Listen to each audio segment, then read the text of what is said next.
Today is Proverbs chapter 6. I am Kat Caldwell and this is my channel Floodlights. Before we get started, if you could hit the subscribe button below, you will be notified of all of the other videos to come. And if you like this video at the end, please feel free to share it or hit the like button. And with that, we'll get started. Chapter 6. Dear friend, if you've gone into hawk with your neighbor or locked yourself into a deal with a stranger, if you've impulsively promised the shirt off your back, and now find yourself shivering out in the cold, friend, don't waste a minute. Get yourself out of the mess. You're in that man's clutches. Go put on a long face. Act desperate. Don't procrastinate. There's no time to lose. Run like a deer from the hunter. Fly like a bird from the trapper. You lazy fool. Look at an ant. Watch it closely. Let it teach you a thing or two. Nobody has to tell it what to do. All summer, it stores up food. At harvest, it stockpiles provisions. So how long are you going to laze around doing nothing? How long before you get out of bed? A nap here, a nap there, a day off here, a day off there. Sit back, take it easy. Do you know what comes next? Just this. You can look forward to a dirt poor life. Poverty, your permanent houseguest. Riff-raff and rascals talk out of both sides of their mouths. They wink at each other, they shuffle their feet, they cross their fingers behind their backs. Their perverse minds are always cooking up something nasty.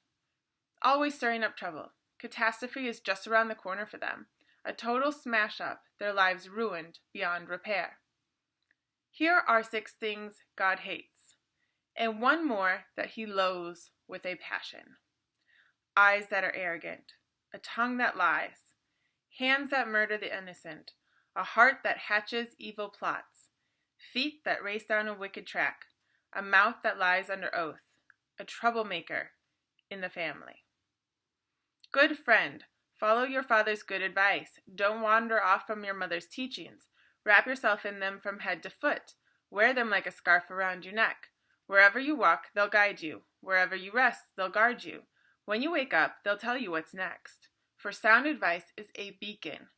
Good teaching is a light. Moral discipline is a life path. They'll protect you from wanton women. Amen. From the seductive talk of some temptress. Don't lustfully fantasize on her beauty, nor be taken in by her bedroom eyes.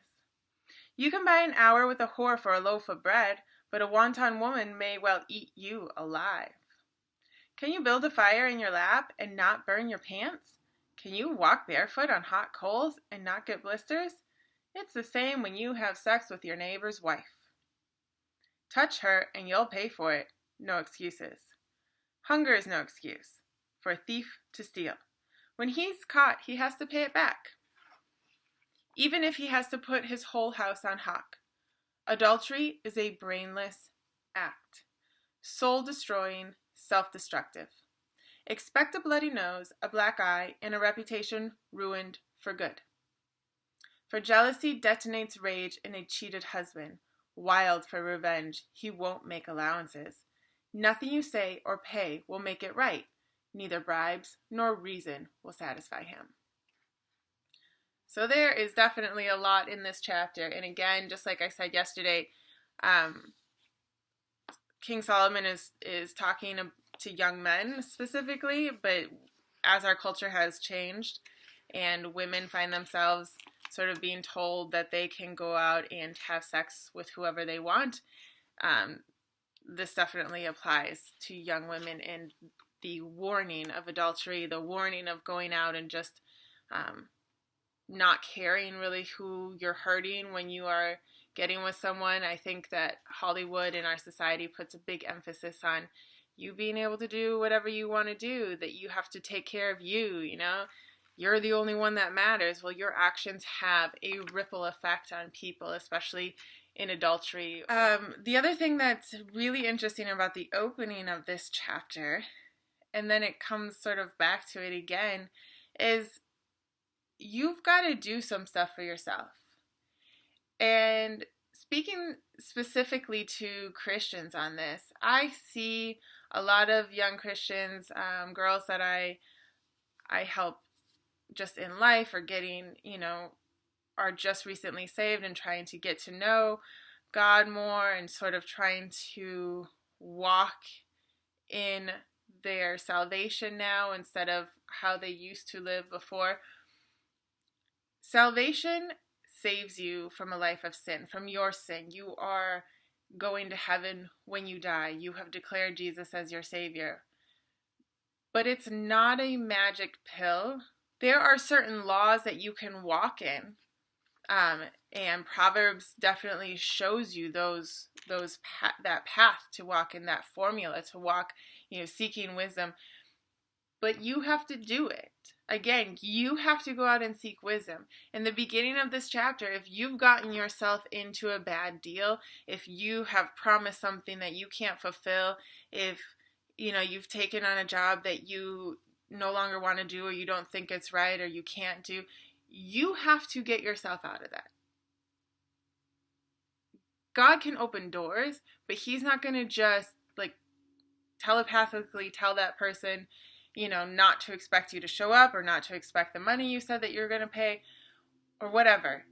You are still responsible for your life, and the way that you conduct your life should reflect godly wisdom and God. If you don't have that wisdom, then you need to go to his word. You need to pray. You need to ask him for insight. And that's, what we're doing here with Proverbs. It then goes on to talk about the ant and how much the ant works. And that's just emphasizing, we don't get to sit around in this life and do nothing. God promises blessings to those who follow him in the Bible. But you don't just get to sit around and expect him to pour money down from heaven. That's just not how it works. You have to do something in life. While, there have been past Christian sort of fashion, or I don't know, just sort of the mode of the day, a couple 100 years ago, where it's like you had to work to your bare bones, that's what they thought Christianity was. And I think that's swinging the pendulum too far. God wants you to enjoy life. He really does. Look around you. The creator of the universe, he has a sense of humor. He sees beauty. He creates beauty. He wants you to be able to enjoy that. So most definitely enjoy your life. But don't just sit around and do nothing. He has a plan for you. You are significant to this world. You can't just sit around and expect a good life. When you sit around and do nothing, you waste your mind. It's just not used. You waste your life. You waste your body and the strength that you have, which with each age stage, you don't get to just expect miracles when you've done nothing. Okay? So the 7 things that God hates, and I love how Solomon does this. He always says, if there's a number, here are 6 things that God hates and 1 more. And so it then becomes 7. And it's just this funny little way that they used to write back then to give emphasis. And God hates these things in everyone, but these are for Christians. Okay? Just because you are saved does not mean that you act in a good way. Right? So you still have to really challenge your mind, challenge your actions, challenge your behaviors, and line them up to what they should be. And you've got to discipline yourself. You have to discipline yourself. God hates eyes that are arrogant. God hates a tongue that lies. This is you. This is us. This is our self-discipline on stopping the lies, like we talked about in chapter 4. Stopping the pride that we go around having. He hates hands that murder the innocent, or a heart that hatches evil plots. This can even be in the church, guys. Just because you are saved doesn't mean that you don't hatch evil plots. I mean, come on. Let's be real about this. There can be some evil plots of resentment that, My husband didn't do the dishes, so I'm not going to do the dishes. Are you kidding me? I'm not going to do his stuff now, and I'm not going to do this, and, hatching this little plot. And that seems minor, but it's not out of love. God hates feet that race down a wicked track and a mouth that lies under oath. So be really careful when you are taking an oath. God takes that stuff seriously. And then the seventh thing is a troublemaker in the family. God set up the family as this symbolic group, this symbolic tribe where you are supposed to have each other's back. You are supposed to love each other so much that a critique doesn't offend, but it really helps build up and change that person. Clearly, the family unit has really fallen from that. Even sometimes the church family unit falls from that. And I'm not even going to judge society because, if you're not a Christian, I don't think that you can be critiqued in the same way as Christians. But even in our Christian family, we've got lots of stuff going on, and just the family unit has really broken down. But think of what the perfect family to God is, where there's no troublemaker in the family. That boggles my mind because I grew up in a family that was so broken and pasted back and broken again and pasted back. Just this really divorced, broken, intermixed, half brothers, step brothers, And there's always a troublemaker somewhere. There's always that person in the family that you don't really want to say much to because, they'll be calling you. I just think it's heartbreaking that that's what family has become. Because God really, really doesn't like it. He wanted our family to be our tribe, the people that we could always go to.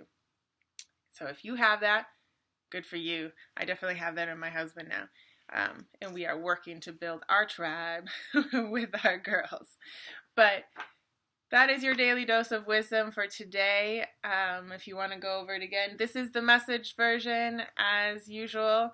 I'm still going with that translation, but always check out another translation. BibleGateway.com is a great place to go to get that. So if you like this video, don't forget to click the button like and share it with your friends and subscribe for future videos. See you then.